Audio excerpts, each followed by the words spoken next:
अब हाम्रो पौडी पनि सक्यो। आजको दिन कटो। अब भोलिको दिन हल्का गाह्रो हुनेवाला छ। अब असार आउन आँट्यो। असार आएपछि चाहिँ अलिक गर्मी कम हुन्छ होला।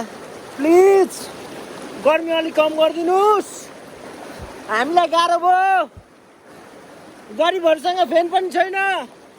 स्विमिङ पुल जानुको लागि पैसा पनि छैन। त्यसैले खोला खोज्दै आउनु पर्छ। अब हामी जाने भयो।